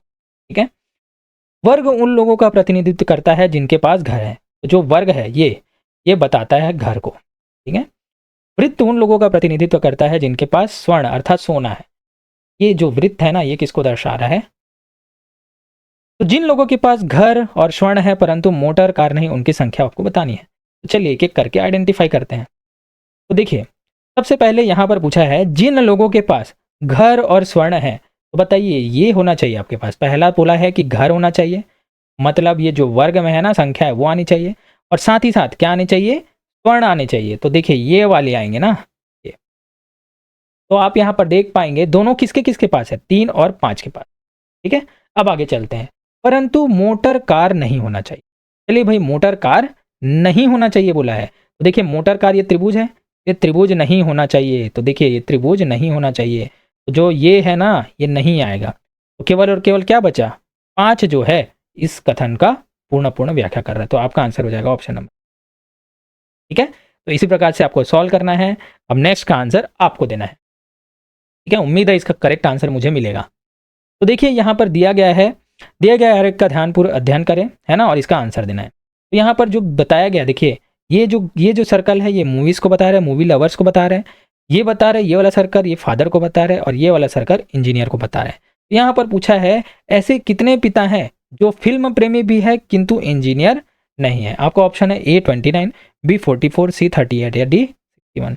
उम्मीद है इसका आंसर आप अच्छे से देंगे, ठीक है। इसका आंसर आपको कमेंट बॉक्स में अब भी देना है, तुरंत देना है, ठीक है। चलिए भाई, अब फिर से उसी प्रकार का क्वेश्चन है ना। तो यह चित्र समाज में ऐसे लोगों की संख्या को दर्शाता है जो बॉलीवुड के स्टार A, B, C को पसंद करते हैं। तो देखिए A, B और C ना जो है क्या है, बॉलीवुड के स्टार हैं। तो B प्रदर्शित करता है रेक्टेंगल को, ठीक है। तो जो ये रेक्टेंगल है ये क्या है, B है, आयत है वो B है। त्रिभुज क्या है, ये जो त्रिभुज है ना ये है A, और वहीं गोला जो है ना वो है। अब यहां पर से आपको इसका आंसर देना है। तो चलिए भाई दीजिए। जो केवल स्टार बी को पसंद करते हैं, तो केवल स्टार बी को पसंद करते हैं मतलब केवल और केवल इसको पसंद करते हैं, देखिए, ठीक है। तो केवल बोल दिया गया है, इस केवल वर्डिंग्स को आपको याद रखना है। देखिए केवल में कौन कौन से आएंगे, केवल और केवल 80 और 10, बाकी 20, 150 और 30 क्यों नहीं आएंगे, क्योंकि ये जो है ना ट्रायंगल और सर्कल दोनों में आ रहे हैं, ठीक है। तो केवल की जब बात की जाए तो 80 और 10 केवल स्टार बी को पसंद करते हैं, तो 80 प्लस, ठीक है, ये हो गए बी के लिए, है ना। अब आगे देखते हैं, उनका केवल स्टार ए को पसंद करने वाला। अब बताइए केवल स्टार ए को कौन पसंद करता है, तो देखिए ए को किससे दर्शाया गया है, ट्रायंगल से, है ना। तो केवल और केवल स्टार ए को कौन पसंद कर रहा है, ये देखिए स्टार ए है। तो केवल स्टार ए की अगर मैं बात करूं तो यहाँ पर देखिए केवल और केवल 50 है। बाकी अगर 30 देखें तो 30 जो है बी में भी आ रहा है ना, सर्कल में भी आ रहा है, तो केवल 50 है ना वो ए को पसंद करते हैं, देखिए ए को पसंद। तो उनका अनुपात आपको निकालना है, मतलब रेशियो निकालना है। तो बताइए भाई बी और ए का अनुपात निकालिए। तो 90/50 आपस में भाग कर दो, तो 9/5 यहाँ पर इनका अनुपात है। तो आपका आंसर हो जाएगा ऑप्शन नंबर सी, 9/5, ठीक है। उम्मीद है मजा आया होगा। नेक्स्ट देखते हैं, कथन निष्कर्ष से क्वेश्चन है ना। यहाँ पर दिए गए हैं कुछ फ्लैट महंगे हैं, कुछ महंगे विला हैं। तो इसके अनुसार यहाँ पर निष्कर्ष दिया गया है कुछ विला महंगे हैं, कोई फ्लैट विला नहीं है, कुछ विला फ्लैट है, या सभी विला महंगे, ठीक है। तो यहाँ पर है, सबसे पहले देखें कि कुछ फ्लैट महंगे हैं। तो चलिए ये मैंने बनाया फ्लैट, ये फ्लैट, और ये जो फ्लैट है कुछ फ्लैट महंगे हैं, कुछ इसी प्रकार से बनते हैं ना, एम फॉर महंगा। अब उसके बाद देखें कुछ महंगे विला हैं। अब ये जो कुछ महंगे हैं ना इसको क्या बनाना है हमको, विला, ये इस प्रकार से वैनारिक बना दिया मैंने। अब इसके अनुसार आपको निष्कर्ष देते जाना है, ठीक है। तो सबसे पहला क्या कहा गया है कि कुछ विला महंगे हैं। देखिए विला और महंगे में क्या संबंध है, अगर कुछ महंगे विला है तो कुछ विला भी तो महंगे होंगे, तो ये क्या हो जाएगा, सही हो जाएगा।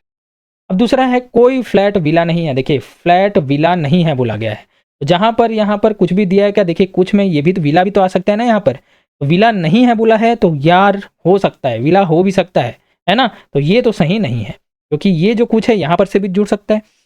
फिर देखते हैं तीसरा, कुछ विला फ्लैट है। देखिए कुछ विला फ्लैट है क्या, इन दोनों तो हो सकते हैं क्या, नहीं, कुछ विला फ्लैट हो भी सकते हैं और नहीं भी हो सकते हैं। सभी विला, है ना, सभी विला महंगे हैं, और सभी विला क्या है, महंगे हैं। तो देखिए सभी विला क्या महंगे हैं, नहीं, सिर्फ कुछ ही महंगे हैं, तो ये भी नहीं हो सकता। देखिए दोस्तों केवल और केवल यह वन यहाँ पर निष्कर्ष क्या है, प्रूफ कर रहा है, तो केवल वन निष्कर्ष यहाँ पर इसका पालन कर रहा है, आपको ये याद रखना है, ठीक है। अब देखते हैं क्वेश्चन नंबर 44, है ना।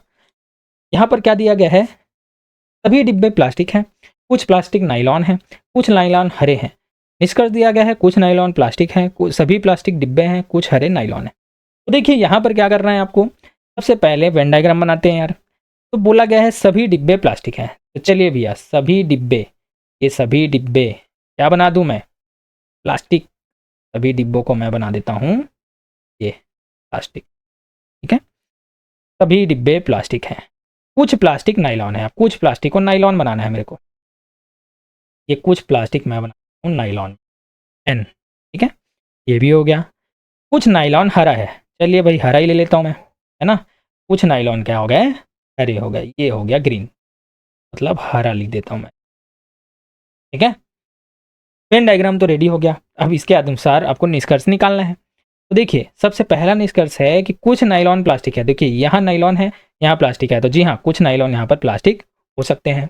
दूसरा है सभी प्लास्टिक डिब्बे हैं। तो देखिए सभी प्लास्टिक डिब्बे हैं क्या? नहीं, सभी डिब्बे प्लास्टिक हैं, तो ये क्या हो जाएगा? गलत।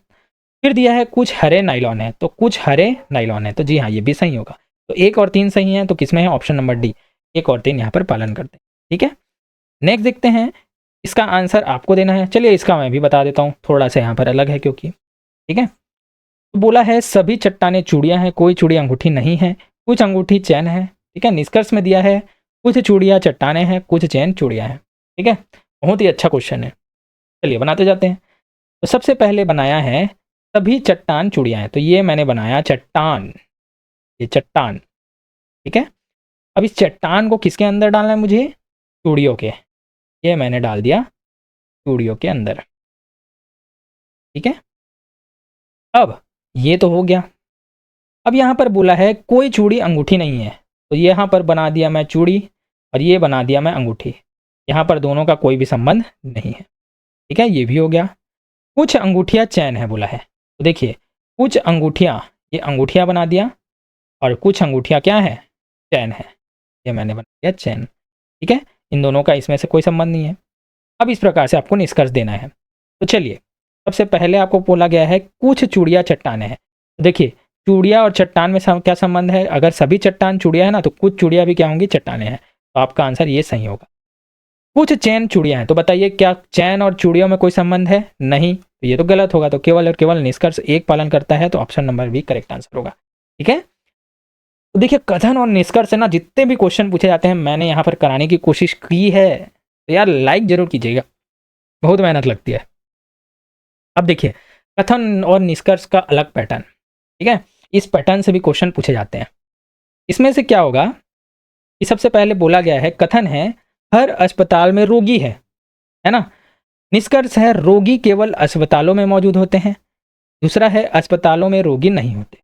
अब दोस्तों जो भी आपको कथन दिया गया है ना, इसके अन्यथा में आपको कोई भी निष्कर्ष नहीं लेना है। सबसे पहला यहाँ पर सिर्फ ये बोला गया है कि भैया हर अस्पताल में रोगी होते हैं। तो देखिए पहला क्या बोला गया है? रोगी केवल अस्पतालों में मौजूद होते हैं। ये क्या सही होगा? नहीं, यहाँ पर सिर्फ बोला गया है हर अस्पताल में रोगी हैं। दूसरा बोला गया है अस्पताल में रोगी नहीं होते, तो नहीं वाली बात की ही नहीं गई है, तो ये तो क्या हो जाएगा? ऑटोमेटिकली तो ना तो निष्कर्ष 1 और ना ही निष्कर्ष 2 यहाँ पर पालन करता है, तो ऑप्शन नंबर सी करेक्ट होगा। इसी प्रकार से आपको सॉल्व करना है। चलिए आगे मैं बताता हूँ। कथन है कुछ छात्र लिखित परीक्षाओं में अच्छा प्रदर्शन नहीं कर पाने के बावजूद कॉलेज ए में दाखिला लेने के लिए मेरिट लिस्ट में ऊंची रैंक पर है। मतलब देखिए कुछ छात्र परीक्षा दिलाते हैं और उसमें उनका नंबर अच्छा नहीं होता, फिर भी जब कॉलेज में दाखिला लेने जाते हैं ना, तो उसका नाम ऊपर के जो लिस्ट है ना उसमें आता है। ऐसा क्यों आता है? तो पहला निष्कर्ष दिया गया है कि लिखित परीक्षा में अच्छा प्रदर्शन करने वाले अभ्यर्थी कभी भी कॉलेज ए में प्रवेश हेतु मेरिट लिस्ट में नहीं आ पाते। देखिए नहीं वाली बात है यहाँ पर की ही नहीं गई है, तो ये तो गलत है। दूसरा है कॉलेज ए में प्रवेश हेतु लिखित परीक्षाओं के अतिरिक्त अन्य मापदंडों पर भी विचार किया जाता है। जी हाँ, तो ये सही होगा। देखिए लिखित परीक्षा में अच्छा परफॉर्म तो नहीं किया उन्होंने, फिर भी उनका नाम मेरिट लिस्ट में है, तो जाहिर सी बात है इसका मतलब क्या होगा कि लिखित परीक्षा के अलावा भी और परीक्षाएं ली जाती होंगी जिसके आधार पर मेरिट सूची बनती होगी, है ना। तो आपका आंसर हो जाएगा ये 2 सही है, केवल निष्कर्ष 2 निहित है।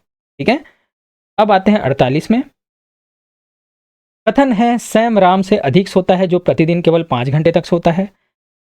श्याम 8 घंटे तक सोता है, तो सैम की तुलना में 2 घंटे कम है। तो निष्कर्ष बताना है आपको, सैम 6 घंटे तक सोता है या राम को नींद की बुरी आदत है। तो देखिए एक एक करके बताते चले जाते हैं।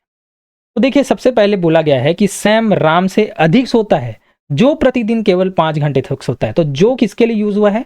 तो जो यूज हुआ है राम के लिए। तो राम कितना घंटा सोता है? राम सोता है 5 घंटा सोता है भाई, ये हमको पता चल गया। अब बोला है श्याम 8 घंटे तक सोता है। चलिए भाई श्याम कितना?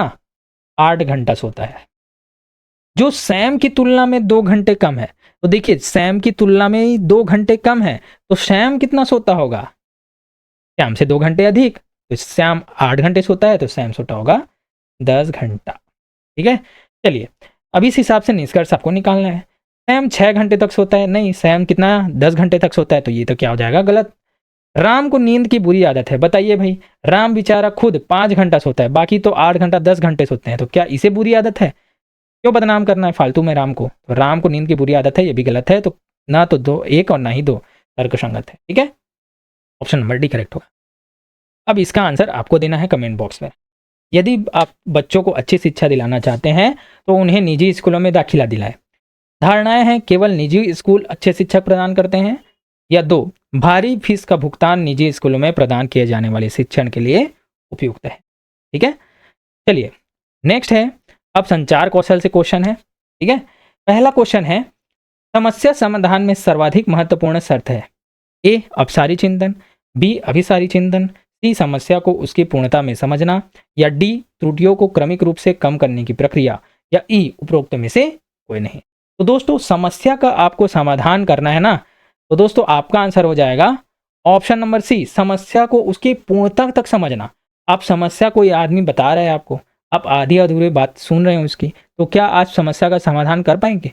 नहीं। जब तक आप उन चीज़ों को अच्छे से समझ नहीं चाहते कि समस्या आखिर क्या है, तब तक आप उसका समाधान नहीं कर सकते। तो ऑप्शन नंबर सी आपका करेक्ट आंसर होगा। नेक्स्ट देखते हैं क्वेश्चन नंबर 51। चिकित्सक एवं वकील अक्सर तकनीकी शब्दों अर्थात टर्म्स का प्रयोग करते हैं, जिसे संचार क्या होता है, बाधित होता है। यह संचार के लिए खाली स्थान का एक उदाहरण है। ठीक है, ऑप्शन है ए, सामाजिक बाधा, बी, शब्दार्थ संबंधी बाधा, सी, संस्कृति संबंधी बाधा, डी, मनोवैज्ञानिक बाधा, या ई, शारीरिक बाधा। देखिए पीएससी रजिस्ट्रार का क्वेश्चन है। तो देखिए कल के वीडियो में मैंने करा रखा है कि जो शाब्दिक बाधा है ना, ये होगा आपका आंसर, ऑप्शन नंबर बी, शब्दार्थ संबंधी बाधा। तो दोस्तों जो वकील है या चिकित्सक है, डॉक्टर हैं, इन लोग की थोड़ी भाषा क्या होती है, अलग होती है। ये लोग तकनीकी भाषाओं का यूज करते हैं, जो कि जो नॉर्मल पर्सन है, जो कि उसको बारे में जो उसकी जानकारी नहीं है, उसको समझने में थोड़ी तकलीफ होती है। तो इसे ही कहते हैं शाब्दिक भाषा। ठीक है, तो शब्दार्थ संबंधी बाधा ऑप्शन नंबर बी आपका करेक्ट आंसर होगा। अब 52 है, आप यदि लोगों के साथ आत्मीय पारस्परिक संबंध बनाए रखना चाहते हैं तो बड़े पैमाने पर आपको कौन सी बुद्धिमत्ता काम करती है? ऑप्शन है ए, अस्तित्व संबंधी एवं नैतिक बुद्धिमत्ता, बी, स्थानीय दृश्य बुद्धिमत्ता, सी, तार्किक गणितीय बुद्धिमत्ता, डी, रचनात्मक एवं कलात्मक बुद्धिमत्ता, या ई, सामाजिक एवं भावनात्मक बुद्धिमत्ता। इसका आंसर आपको कमेंट बॉक्स में मुझे देना है। यदि आप इसका आंसर नहीं दे पाते तो कल मैं नेक्स्ट वीडियो में इसका आंसर दूंगा। तो दोस्तों उम्मीद है आपको मेरी वीडियो अच्छी लगी होगी। इसी प्रकार के मैं पूरी की पूरी सीरीज चलूंगा, है ना, और नए नए टॉपिक्स लेकर आऊंगा ताकि आपकी पूरी की पूरी रीजनिंग के टॉपिक कवर हो। तो दोस्तों इसी प्रकार की वीडियोस अगर चाहिए तो यार मेरे चैनल को लाइक शेयर सब्सक्राइब कर लो, तभी आने वाली वीडियोस की नोटिफिकेशन आपको मिलेगी, और ज़्यादा से ज़्यादा शेयर करो। ठीक है, तो दोस्तों आज के मेरे वीडियो पर बने रहने के लिए धन्यवाद। मिलते हैं अपने नेक्स्ट वीडियो में।